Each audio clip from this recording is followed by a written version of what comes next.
지난 금요일 9월 23일이죠. 추분이었습니다. 밤의 길이가 낮의 길이보다 점점 길어지는 분기점이 되는 절기였습니다. 그러다 보니까 이제는 아침 저녁으로 선선하다 못해서 춥다라고 느끼는 계절이 되었어요. 일교차가 심하다 보니까 건강에 각별히 조심해야 될 때입니다. 추석 명절 이후에 가족 중에 오랫동안 기도했던 가족이 구원받아 기쁨과 보람을 누리는 가정도 있고, 또 소원했던 바가 이루지 못했던 가정도 있을 것입니다. 또 예기치 않았던 일로 어려움을 겪고 있는 가정도 있을 것이죠. 오늘 우리는 본문 말씀을 통해서 내가 섬기고 있는 가정, 또 가정의 대소사뿐만 아니라 내가 하고자 하는 일을 어떻게 지혜롭게 이루어가야 할 것인가. 그래서 오늘 제목은 거룩하고 복된 가정으로 회복하라라고 하는 것입니다. 하나님께서는 가정을 아름답게 창조해 주셨어요. 축복의 가정으로. 그래서 거룩하고 행복하게 살 수 있도록 남녀를 짝지워 생육 번성할 수 있는 복을 주시고, 또 그 삶 속에서 행복을 누리도록 하셨죠. 그러나 아담과 하와의 타락으로 인해서 죄악이 죽음의 고난을 가져오게 되었습니다. 사망의 권세에 눌려 살게 됐죠. 피땀을 흘려야만 먹고 살 수 있고, 또 하나님을 의지하지 않고는 결코 거룩하고 의롭게 살 수 없게 되었습니다. 오늘 가정의 이야기입니다. 중학생과 고등학생 자녀, 남편이 있는 어느 여집사님입니다. 특히 남편이 믿지를 않아서 그를 위하여 오랫동안 기도하고 최선을 다합니다. 그런데 그 남편 되시는 분은 오랫동안 흡연으로 인한 흡연 중독자입니다. 음주, 또 폭력, 거기다가 주식 투자를 해서 몰락함으로 가정이 경제적으로 곤두박질 쳐서 엄청난 물질의 고난을 겪고 있어요. 또 외도를 하다 보니까 그 가정 자체가 원만하지 못합니다. 이러한 여러 가지 일로 인해서 동네 사람들의 시선이 따갑습니다. 더 깊은 속속들이 내용은 잘 모르겠지만, 그래서 결국은 이사를 가고 딴 집 살림을 차리게 되었다고 합니다. 그 여집사님은 평생 하나님을 믿고 자녀들을 신앙으로 바르게 키웠지만 가정이 결국은 무너지고 힘든 일을 겪게 되었다고 합니다. 오늘 우리는 아무리 최선을 다해도 무너진 가정이 있지요. 또 딴 집 살림을 차리게 된 이 불행한 가정, 어떻게 거룩하고 복된 가정으로 회복시킬 수 있을까? 또 나에게 주어진 어떤 일을 최선을 다했지만 뜻하지 않게 큰 어려움을 만나, IMF라든가 또는 코로나라든가 예기치 않은 일들로 인해서 승승장구하다가 하루아침에 폭망하는 수도 있습니다. 이것을 어떻게 우리가 지혜롭게 회복해야 할까? 오늘 느헤미야는 지도자로서 또 느헤미야를 통해서 많은 부분에서 은혜를 얻습니다. 오늘 우리가 11절서부터 끝절까지, 그리고 3장 앞부분만 살펴볼 것인데, 우선 첫 번째, 가정뿐만 아니라 내가 원하는 어떤 일을 온전히 이루기 위해서는 지금 처해 있는 그 상황이 어떤 것인가에 대한 명확한 인식이 필요하다는 거죠. 우리는 어떠한 문제에 대한 정확한 해답보다는 자기 주관에 사로잡혀서 문제를 보기가 쉽습니다. 우리가 빨간색 안경을 쓰고 세상을 보면 온통 불난 것처럼 빨갛게 보일 것이에요. 파란색 안경을 쓰고 세상을 보면 색깔이 파랗게 보입니다. 그러나 투명한 안경을 쓰고 보면 자연색 그대로를 볼 수가 있겠죠. 자, 11절을 보겠습니다. 11절을 보시면 내가 예루살렘에 이르러 머무른 지 사흘 만에, 이렇게 돼 있어요. 느헤미야는 바사의 아닥사스다 왕의 허락을 받아서 어렵게 예루살렘으로 돌아왔습니다. 전체적인 내용에 52일 동안 무너진 성벽, 그리고 불타버린 성문을 중수해요. 그러면 52일이라고 하는 시간 동안에 와서 귀국해서 3일 동안 아무것도 손대지 않았다라고 하는 것은 왜 그럴까라고 하는 의아심이 생깁니다. 사실 52일 동안에 3일이라고 하는 것은 굉장히 긴 시간일 거예요. 왜 아무것도 하고 있지 않았을까? 그것은 지금 자신이 처해 있는 상황에 대한 파악입니다. 분위기 파악이라든가 상황 파악이에요. 바사왕의 조서를 가지고 군대와 마병까지 거느리고 고향에 돌아왔습니다. 성벽을 중수하러 불탄 성문을 다시 재건하기 위해서. 유대의 성민들이 환영할 것이라고 생각했는데 느헤미야를 환영하는 분위기가 전혀 아닙니다.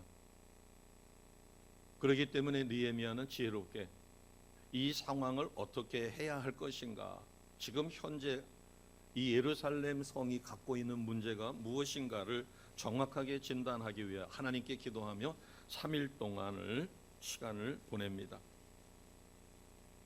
우리가 예수님을 믿고 달라져야 하는 것은, 전에는 내가 생각해서 내가 결정해서 그 일을 추진했어요. 그런데 이제는 내 생각이 아니라 내 앞에 어떤 상황이 펼쳐지면 다소 느리더라도 하나님 앞에 묻고 기도하는 거죠. 그래서 하나님의 응답이 필요합니다.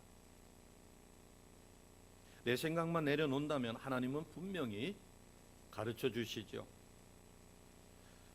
바꿔 이야기해서 하나님을 믿고 예수님을 믿는 우리가 달라진 첫 번째 모습이 시간을 어떻게 쓰느냐는 겁니다.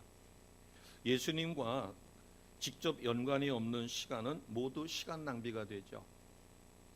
깨끗한 것을 좋아하시는 것은 누구에게나 좋을 것입니다. 그러나 결벽 증세처럼 하루에 몇 번씩 집안 청소를 해야 직성이 풀린다. 또 지금은 장독대를 두는 분이 없습니다. 거의. 그러나 옛날에는 장독대가 있죠. 하루에도 한두 번씩 아침 저녁으로 장독대를 깨끗하게 해서 티 하나 없이 만들어야 직성이 풀리는 분도 있습니다. 장독대 소지하기가 쉽지 않죠.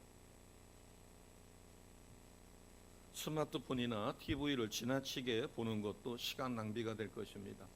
필요한 지식은 요즘에 사전 가지고 다니는 분은 없어요. 그러나 휴대폰을 이용해서 필요한 용어 같은 경우는 수시로 우리가 찾아봐야 합니다. 그것은 하나님도 기뻐하실 일일 것이에요. 그러나 불필요하게 또 신앙생활에 도움이 안 되는데 시간을 낭비한다.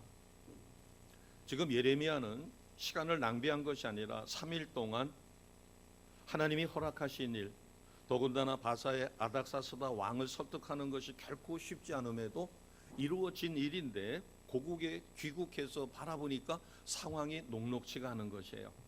그렇기 때문에 하나님 앞에 기도하고 하나님 앞에 지혜를 구하여 어떻게 해야 할 것인가를 생각했던 것이 3일이라고 하는 시간이 필요한 것입니다. 자, 12절을 보겠습니다. 12절 같이 합니다. 시작. 내 하나님께서 예루살렘을 위해 무엇을 할 것인지 내 마음에 주신 것을 내가 아무에게도 말하지 아니하고 밤에 일어나 몇몇 사람과 함께 나갈새 내가 탄 짐승 외에는 다른 짐승이 없더라. 아멘. 3일 동안 기도한 다음에 드디어 움직입니다. 현장 파악이겠죠. 근데 놀라운 것은 하나님이 허락하신 일인데 하나님께서 감동을 주는 거예요. 하나님의 계획을 어느 누구에게도 발설하지 말도록. 이것은 우리가 하나님이 허락하신 일이라고 해서 무조건 밀어붙이는 것이 믿음이 아니다라고 하는 것이에요.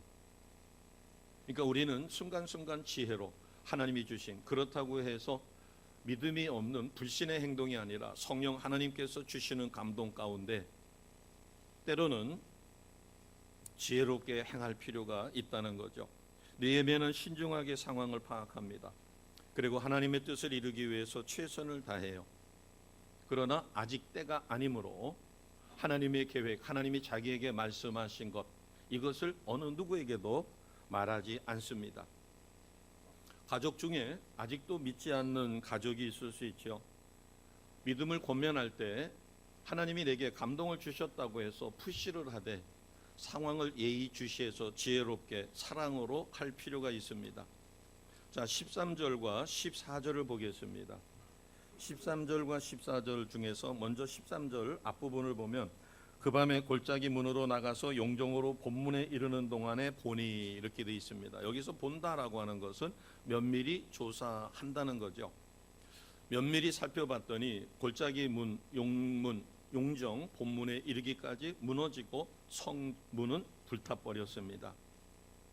여기서 용정은 흰농 골짜기에서 기드론 시내가 만나는 곳을 용정이라고 합니다. 본문은 히브리 사람들은 거룩한 것과 그렇지 못한 것을 구별해요.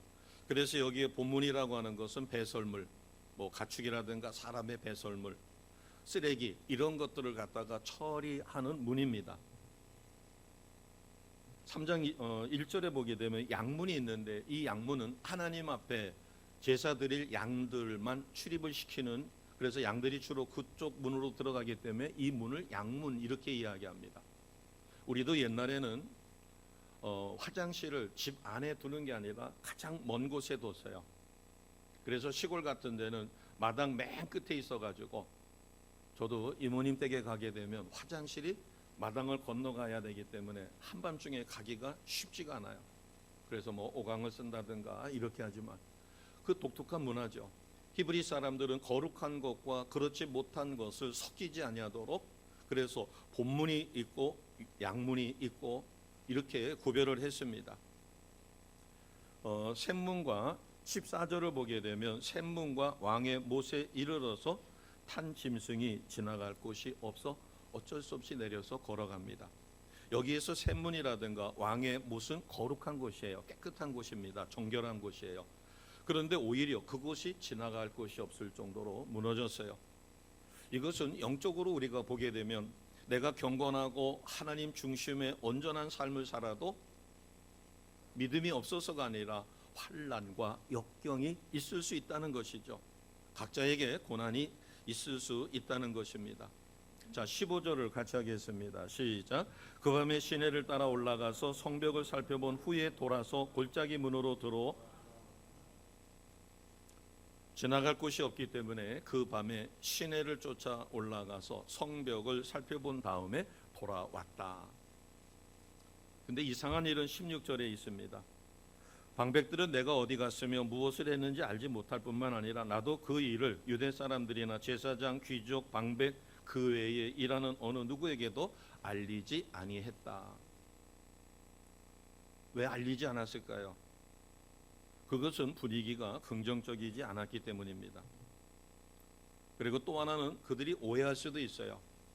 느헤미야는 수상궁에서 잘 먹고 잘 살다가 뒤늦게 돌아와서 자기들은 먼저 고생했는데 거만 떨면서 무너진 성벽과 성문을 중수하자 이렇게 이야기할 때 오해받을 수 있다는 것입니다.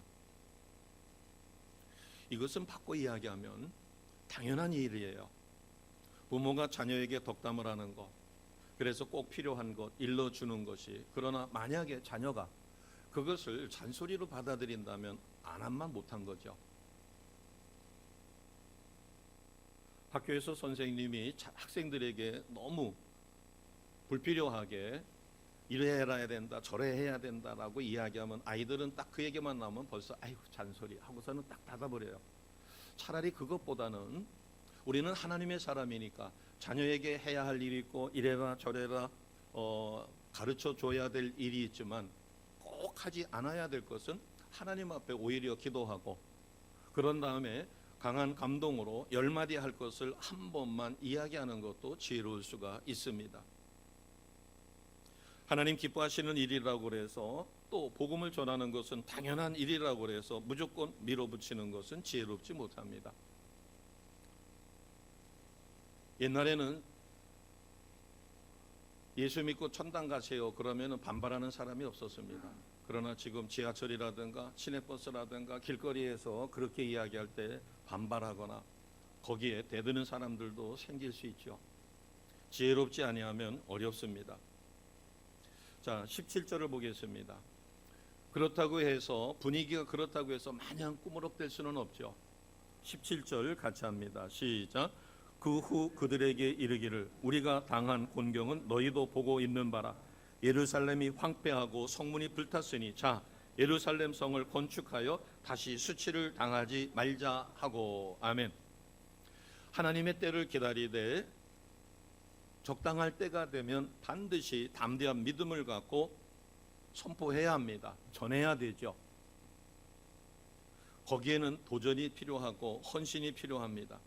자, 17절에 보면 우리에게 주는 아주 귀한 교훈이 있습니다.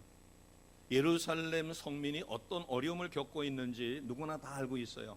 그래서 그것을 뭐라고 이야기하는가 하면 우리가 당한 공경, 이렇게 이야기할 수 있습니다. 너희가 당한 공경을 내가 안다, 이렇게 할 수 있는데 너희가라고 하지 않고 우리가, 즉 공감한다는 거죠. 어떤 일에 공감은 굉장히 중요한 것입니다. 너희의 공경 이렇게 하지 않고 우리의 당한 공경, 고난에 동참하는 모습이에요. 하나님의 때를 기다리다가 어떤 어려움을 겪거나 이렇게 했을 때 그것을 공감하고 그것을 통하여 하나님의 말씀을 전하는 것은 지혜로운 것이죠. 우리의 아이들이 늘 건강할 것 같지만, 문제가 없을 것 같지만, 그러나 1등을 계속하는 아이는 그 1등을 유지해야 된다는 스트레스를 가지고 있어요. 어느 누구도 완벽하게 건강할 수는 없습니다. 부모에게 노출을 시키지 않아서 그렇지 나름대로의 다 갈등이 있어요.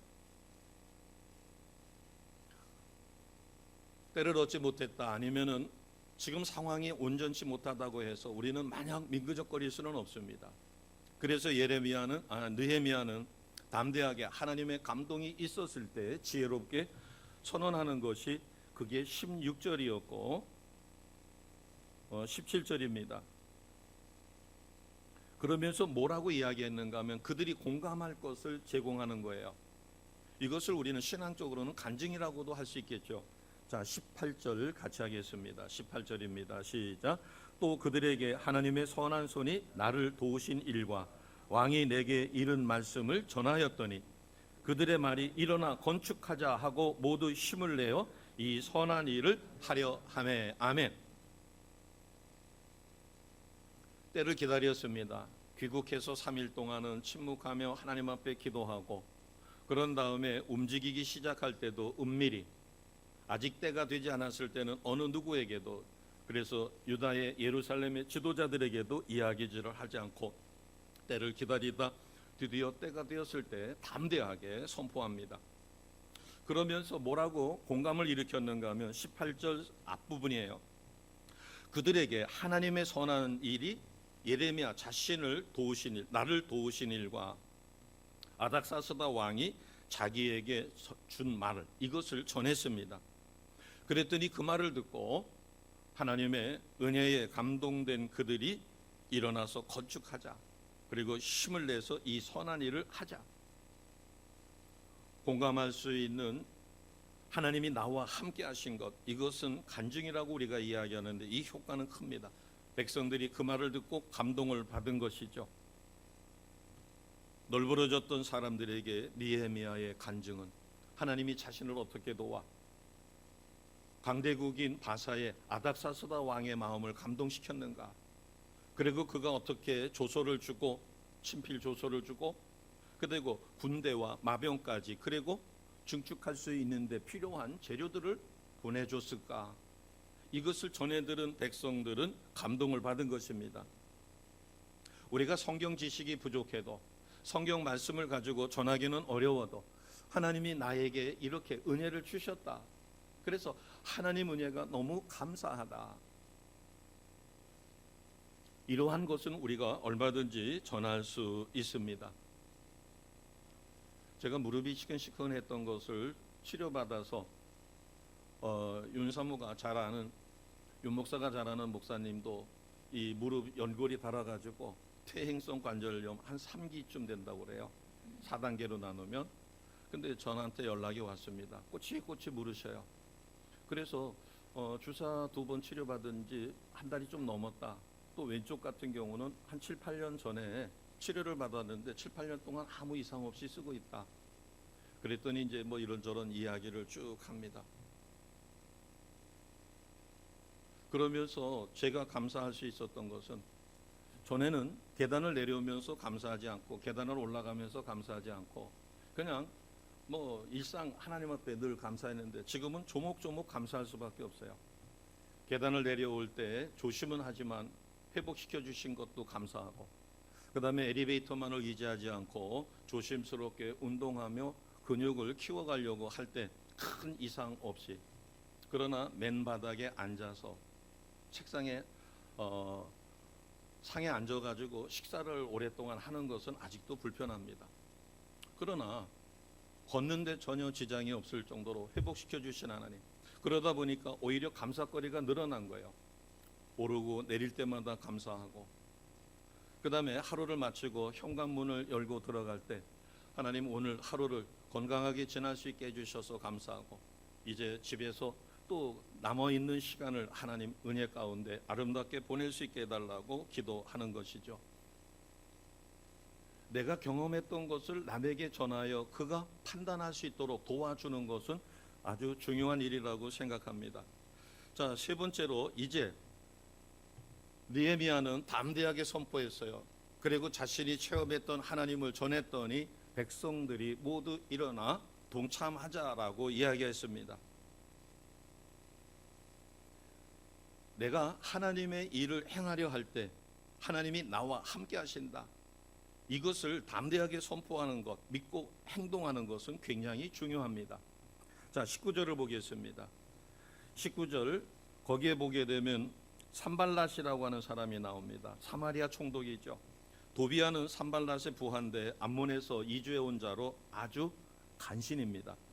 게셈은 애굽 북동쪽에서 팔레스타인 남부까지 광활한 지역을 다스리고 있는 왕이에요. 근데 이 실력자들이 산발랏이라든가 도비아라든가 게셈이라든가 이들이 느헤미야가 선포한 그 말을 듣고 업신여기고 비웃습니다. 그러자 느헤미야가 무엇이라고 선포하는가? 도와줘야 될 지도자들이 돕지 않고 비웃고 있을 때 느헤미야는 낭망하거나 그들과 다투지 않습니다. 아닥사스다 왕이 이렇게 허락한 건데 너희들이 반발하느냐 해서 다투지를 않아요. 왜? 하나님의 뜻을 이해하지 못하는 미련한 사람과 싸우는 것은 시간 낭비고 감정의 소비가 되기 때문에 그렇습니다. 그래서 뭐라고 선포하는가 하면 20절입니다. 믿음의 선포죠. 자, 같이 우리가 선포하겠습니다. 20절입니다. 시작. 내가 그들에게 대답하여 이르되 하늘의 하나님이 우리를 형통하게 하시리니 그들의 종들인 우리가 일어나 건축하려니와 오직 너희에게는 예루살렘에서 아무 기업도 없고 권리도 없고 기억되는 바도 없다 하였느니라. 아멘. 담대하게 선포하는 것입니다. 하나님이, 하늘의 하나님이 우리를 형통하게 하시리라.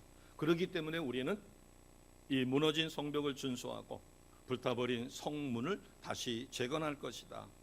감정적인 말로 대응하는 것이 아니라 하나님의 말씀에 근거하여 정확하게 대응합니다. 세상 사람들은 툭하면은 소송을 합니다. 고발을 합니다. 고소를 합니다. 또 투서를 합니다. 뭐가 어떻고 뭐가 어떻고. 그러나 하나님의 사람은 그것이 아니라 성령께서 내게 주시는 감동으로, 그래서 그들과 그 지도자들을 설득을 시키던가 그들을 꺾어야 되는데 하나님의 말씀을 담대히 선포하는 것이에요. 20절에 하늘의 하나님이 우리를 형통하게 하신다. 이것은 이렇게 알 수 있을 것입니다. 우리 인생의 목적, 또 우리가 가정 생활의 목적을 어디다 둘까? 많은 분들은 가정이, 식구들이 건강하고 행복했으면 좋겠다고 합니다. 예, 당연하겠죠. 하나님도 그것을 원하셔요. 그러나 우선 순서가 있습니다. 옷을 입을 때도 첫 단추를 잘못 꼬이면 다시 흘러가지고 해야 하는 것처럼 가정이라든가 우리 인생의 목적은 행복이 아닙니다. 그것은 부수적으로 얻어질 것이에요. 하나님이 부수적으로 주실 것입니다. 먹고 입고 쓰는 의식주 문제, 이거 굉장히 중요해요. 그러나 주님께서 말씀하셨어요. 그런 것은 이방인들도 구하는 것이다. 하나님이 다 알고 계시다. 너희들에게 그것을 당연히 줄 것이다. 그렇기 때문에 너희들은 그것을 구하지 말고 그보다 한 단계 높은 무엇을 위해서 기도하라고 그랬어요? 아버지 나라와 그 의를 구하라. 그리하면 이 모든 것을 차고 넘치도록 채워 이루어 주십니다. 그러니까 우리가 가정생활이라든가 내가 어떤 일을 할 때 그 목적이 행복이 아니라 거룩이에요. 하나님의 형상대로 우리를 창조하셨습니다. 하나님은 거룩하십니다. 하나님은 전능하십니다. 그런데 하나님의 거룩과 하나님이 우리에게 주신 성령의 능력을 회복하는 데 초점을 맞추는 게 아니라 어떻게 하든지 육신적으로 쾌락을 느끼고 좀 더 향락을 느끼고 좀 더 편안하고 눕고 이런 삶을 살고 그것을 우리가 행복이라고 생각한다면 하나님께서는 그것을 채워줄 수가 없는 거죠. 왜? 그것을 채워주면 더 나태해지고 나중에는 하나님을 떠나버리니까. 그래서 이스라엘 백성을 가나안 땅으로 들여보내기 전에 40년 동안 광야에서 연단한 것이 철저히 하나님 뜻대로 하나님 중심으로 사는 삶의 훈련을 거친 자만 들여보냈습니다. 느헤미야는 드디어 성벽을 준수하게 됐어요. 자, 1절을 보겠습니다. 3장 1절을 같이 합니다. 시작. 그때의 대제사장 엘리야십이 그의 형제 제사장들과 함께 일어나 양문을 건축하여 성별하고 문짝을 달고 또 성벽을 건축하여 함메아 망대에서부터 하나넬 망대까지 성별하였고. 아멘. 자, 드디어 이제 무너진 성벽을 준수하는데 제일 첫 번째 어디부터 준수하는가 하면 양문입니다. 이 양문은 하나님 앞에 제사 드릴 양들이 들락날락 거리는 곳이에요. 구약시대 제사에 바쳐질 양들이 이 문을 통해 들어갔어요. 그러니까 여기에서 양문은 신약시대의 영적인 의미로 보면 예수 그리스도를 의미하죠. 신약시대의 예수님은 인류를 대속할 하나님의 희생의 어린 양으로 이 땅에 오셨고 십자가에서 그 구속사역을 완성시키셨습니다. 처음으로 건축한 것이 양문이에요. 그런데 양문을 건축하면서 성별했다, 거룩하게 구별했다라고 하는 것입니다. 성벽 건축은 양문에서 시작해서 맨 끝에 양문으로 끝납니다. 우리가 어떤 사건도 어떤 문제도 예수님을 믿고 예수님이 주시는 지혜로 행하려고 노력할 때 우리는 거룩한 삶을 회복하게 되어집니다. 악하고 더러운 사람, 힘든 환경도 예수님의 안목으로 예수님처럼 생각하고 예수님처럼 보고 예수님처럼 느끼고 예수님처럼 행동하려고 하면 우리는 거룩한 삶을 살 수 있게 돼요. 그렇지 않고 세상 사람들과 똑같이 하게 되면 똑같이 진흙탕에서 뒹구는 추악한 사람이 되어버립니다. 아무리 악하고 더럽고 힘든 환경이라고 할지라도 예수님을 통하여 바라보면 거룩하게 구별되고 그 문제를 내 힘이 아니라 성령 하나님이 주시는 힘으로 풀어갈 수가 있습니다. 아멘. 이 양문의 건축은 예배 회복을 의미합니다.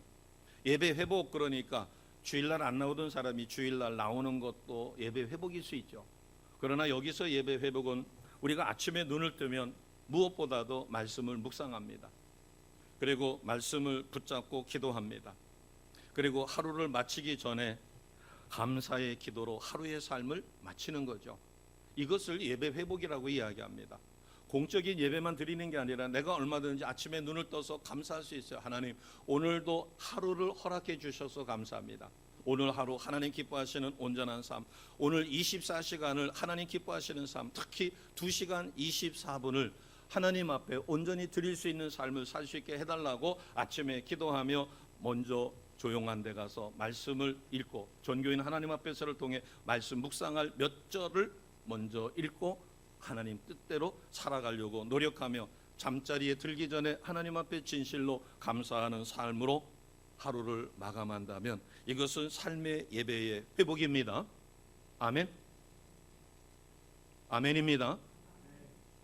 그렇게 하지 않고 내 방식대로 행하였을 때 우리는 수십 년 동안 내 방식대로 행해봤지만 얻어진 것이 결코는 없었죠.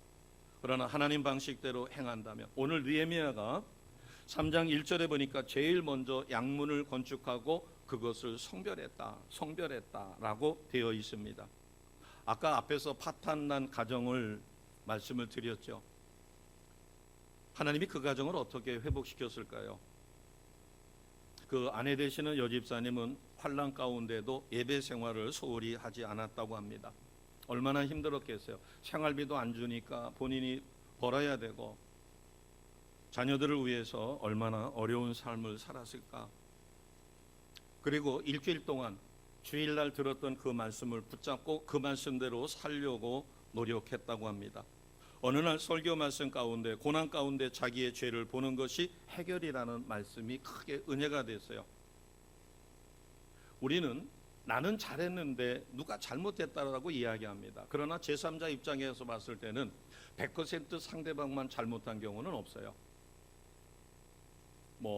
8대2라든가 6대4라든가 뭐 절반이라든가 아니면 오히려 내 쪽에 잘못이 더 클 수도 있습니다.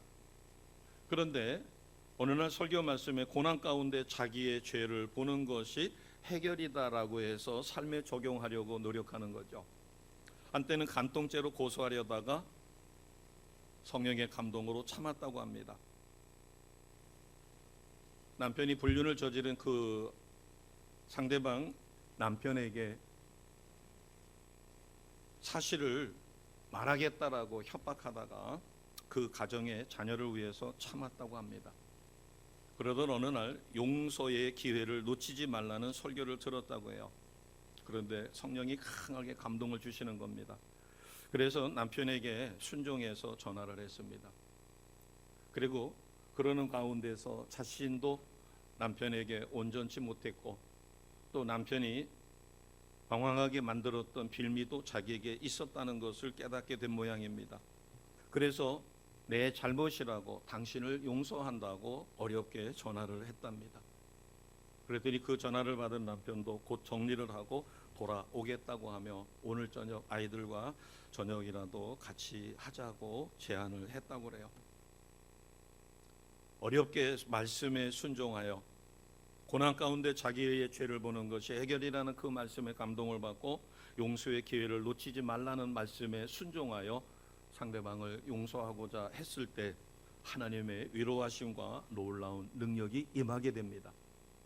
자신에게 그런 아픔이 있어서 그런지 가정적인 고통에 빠져 있는 사람을 찾아가 위로를 할 때 이상하게 내가 대단한 말을 하지 않는데 상대방이 감동을 하고 눈물을 흘리고 그리고 상한 감정이 치유되어 회복되는 것을 보는 것이에요. 하나님이 은혜를 주신 것이죠. 어떤 은혜일까요? 그가 심령이 회복되는 은혜를 주셨습니다. 그러다 보니까 그가 찾아가서 손잡아주고 위로를 해주고 공감을 하고 안아주고 이러는 가운데에서 많은 사람들의 심령이 회복됩니다. 자신도 그런 처지가 있었는데 이렇게 극복했고 그래서 더 예배 생활에 열심히 했고 전에는 공적 예배만 최선을 다했는데 아침에 일어나서 말씀 묵상하고 그런 다음에 기도하고 하루를 살고 저녁에 잠자리에 들기 전에 하나님 앞에 어떨 때는 감사할 수 없고 눈물만 쏟아지지만 눈물 쏟아지는 가운데서도 하나님 앞에 자식들을 돌볼 수 있는 힘을 주셔서 감사하다고 억지로 그런 삶을 살았더니 하나님께서 문제를 해결해 주셨다. 살아있는 간증인 것 같습니다. 그랬더니 자녀들을 축복하셨고 드디어 그 남편도 돌아왔죠. 그러면서 얼마나 자기를 정성을 다해 섬겨주는지 모른다고 이야기합니다. 오늘 우리가 이 본문 말씀을 통하여 느헤미야는 아닥사스다 왕의 조서를 갖고 기쁜 마음으로 고국에 돌아왔지만 정작 예루살렘에 있는 많은 지도자들은 오히려 그를 비웃고 비협조적이었습니다. 그러나 면밀하게 검토하고 또 용의 주도하게 그러면서 하나님이 감동을 주었을 때는 담대하게 선포하고 그렇게 했었을 때 무너진 성벽이 준수되고 불탄 성문이 다시 회복되는 놀라운 역사처럼 오늘 우리가 나에게 주신 일을 회복하고 우리의 가정을 거룩하고 복된 가정으로 회복하기 위해서는 현재의 상황에 대한 정확한 인식과 무엇이 문제였었는가를 객관적인 눈으로 성령의 감동으로 바라보는 것은 중요합니다. 두 번째로 하나님의 때를 기다리다가 공경에 처했을 때 우리는 담대한 믿음으로 선포하고 그 일을 행하려고 최선을 다하는 것이에요. 그럴 때 내가 체험했던 그러한 것을 통하여 상대에게 감동을 주는 것도 중요할 것입니다. 가장 중요한 것은 하나님이 나와 함께 하신다고 하는 그리고 나의 삶을 형통케 해주신다는 그 말씀을 담대하게 믿고 선포하며 성령의 감동으로 행하는 것입니다.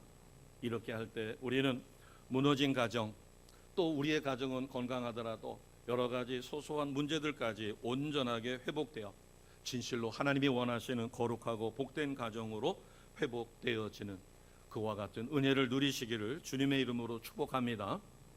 추석 명절 이후에 정말로 하나님 앞에 감사하는 가정이 있을 테고 아직도 해결되지 않는 문제를 붙들고 하나님 앞에 기도하며 아직도 구원받지 못한 가정 식구들을 위하여 일가 친척들을 위하여 눈물로 기도할 때 두려워하지 마시고 최선을 다하시는 우리 모두가 되시기를 주님의 이름으로 축복합니다. 아멘. 기도하겠습니다. 하나님, 저희를 사랑하시어